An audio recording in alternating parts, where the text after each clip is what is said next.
Hello friends, welcome in RKD पाठशाला। RKD पाठशाला फिर दोबारा लाया है क्लास 12th का इकोनॉमिक्स का Indian economic development chapter 7 environment and sustainable development. हम एनवायरनमेंट के बारे में पढ़ेंगे और सस्टेनेबल डेवलपमेंट के बारे में पढ़ेंगे। सबसे पहले क्या है, एलपीजी आया, लिबरलाइजेशन, प्राइवेटाइजेशन एंड ग्लोबलाइजेशन। इसके आने से क्या है, तरक्की तो बहुत हुई, प्रोग्रेस से बहुत हुई, डेवलपमेंट बहुत हुई, लेकिन इसके कारण क्या, हमारा एनवायरनमेंट जो ज़्यादा पोल्यूट होने लग गया इसके कारण जो है। Now we are looking here, LPG have resulted in the development of the economy but with the adverse consequences on our environment. इसका क्या है, दुष्प्रभाव होने वाले, नेगेटिव इफेक्ट होने लगे हमारे इसके एनवायरनमेंट के अंदर। Now meaning of environment, environment क्या है, then it environment is defined as the total planetary inheritance and totality of all resources. कह रहा है जो भी एनवायरनमेंट के अंदर है, ये जो जितने भी टोटल प्लानिटरी और इनहेरिटेंस और ऑल रिसोर्सेज, तो ये क्या एनवायरनमेंट कहलाता है।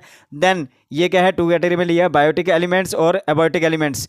Biotic elements include all living like birds, animals, plants, forest, fisheries etcetera, ये बायोटिक है। और एबायोटिक एलिमेंट्स क्या है, include non living elements like water, air, land etcetera. ये क्या है, ये टू कैटेगरीज है इसकी। देन फंक्शंस ऑफ एनवायरनमेंट, इसके क्या फंक्शंस हैं, क्या कार्य है। पहला, प्रोवाइड रिसोर्सेज फॉर प्रोडक्शन। हमें एनवायरनमेंट क्या है, रिसोर्सेज प्रोवाइड करता है। देखिए, रीनेबल और नॉन रीनेबल दो कैटेगरी ली गई है यहाँ पर। रीनेबल रिसोर्सेज जो होते हैं वो जो लंबे समय तक चलते हैं, जिनको हम यूज़ कर सकते हैं बार बार, और नॉन रीनेबल को जो हम लंबे समय तक यूज़ नहीं कर सकते और एक टाइम पे वो खत्म हो जाते हैं। जैसे renewable resources are those which can be use without the possibility of resources becoming depleted like trees, fishery etcetera. Non renewable resources are those which get exhausted with extraction and use like fossil fuels. तो क्या है, fossil fuels, कोल और petrol इसके अंदर आता है। Then second point, environment assimilates waste. Environment के अंदर क्या है, जब प्रोडक्शन किया जाती है, कंपोजिशन किया जाता है, तो क्या है, बहुत सारा वेस्ट होता है जो कि एनवायरनमेंट के अंदर ही ऑब्जर्व हो जाता है।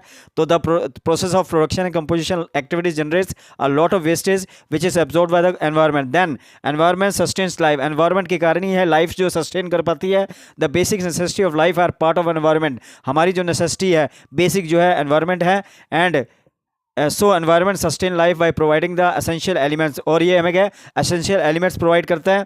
Then it provides aesthetic services. Environment include land, forest, water bodies, rainfall, air, atmosphere etcetera. Reason for environmental crisis, इसमें क्या प्रॉब्लम्स, क्राइसिस के कारण क्या है, पहला एक्सप्लोजन, पॉपुलेशन एक्सप्लोजन, बढ़ती हुई जनसंख्या के कारण प्रेशर बढ़ रहा है और उनकी नीड्स को पूरा करने के लिए तो क्या है, एनवायरनमेंट जो है पोल्यूट होता जा रहा है धीरे धीरे से। Then extensive extraction of renewable resources and non renewable resources. Third point है extinction of many resources. And fourth is global warming.